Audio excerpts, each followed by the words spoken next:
Welcome back to Unprotected Talk on the Savage Nation. As we come to the end of the program, I have time for a couple of calls, but I kind of would rather wrap up my feelings, my observations today.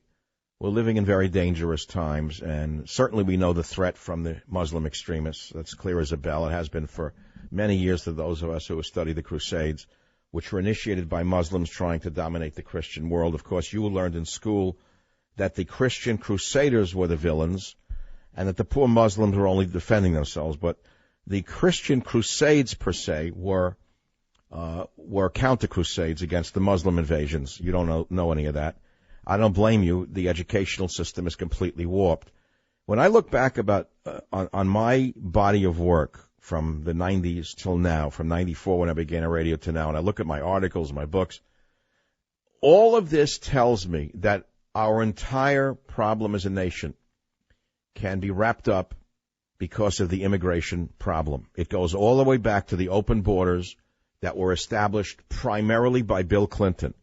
Bill Clinton was the first of the extremists who broke our borders with Mexico. He was the one who talked about open borders. He was the one who put in place the highways for Mexico. He was the one who talked about multiculturalism. And so all of our problems, in my opinion, relate to this open immigration policy, the porous borders policy.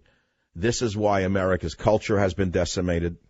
This is why our language has been bastardized. This is why our culture has been trampled. It is because of multiculturalism, which is directly related to uninhibited mass migration. Can anyone listening to this show tell me that multiculturalism has been a success? Can anyone listening to this program truly in their hearts, never mind calling a show or saying what you say to your stone friends or your elite liberal friends, honestly tell me that this is a better country because of the massive numbers of immigrants that have been allowed to pour over the borders, who do not speak English, do not want to learn English, do not love America, do not want to learn to love America, do not salute our flag but salute the flags of their homeland? Can anyone listening to this broadcast on the Savage Nation tell me that uncontrolled immigration has not destroyed this nation?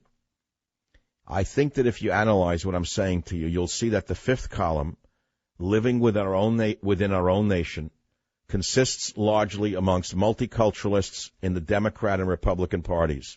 And they are the problem, not the solution. And unless we get control of this fifth column, this nation and we the people are doomed. There's no way around it. There is no way around it. They have taken over whole parts of our nation where there are subpopulations that refuse to integrate into society. They worship a different God. They speak a different language. So you'll say, well, that's no different than the waves of immigrants when your grandfather came over. Well, in the large picture, that is true. But in the reality of the picture, that's not true. Because my people came here, and while they may have spoken a foreign language when they originally arrived, and perhaps worshipped in a foreign language, the word was to become American. We were all told, learn English, become an American. It's the greatest country on earth. None of us were told to put bombs in nurseries. None of us were told to cut the throats of people who were not like us. None of us were taught any of these vile things. And so there's a huge difference between I, an immigrant son, and this wave that is currently like a virus sweeping across the land. And unless we recognize the mistakes of Bill Clinton and the radical liberal left, and unless we demand that uncontrolled immigration immediately be curtailed, we will lose this nation within the next decade or two. It can be stopped. It can be turned back. You can close the borders. You can deport those who come here preaching hatred.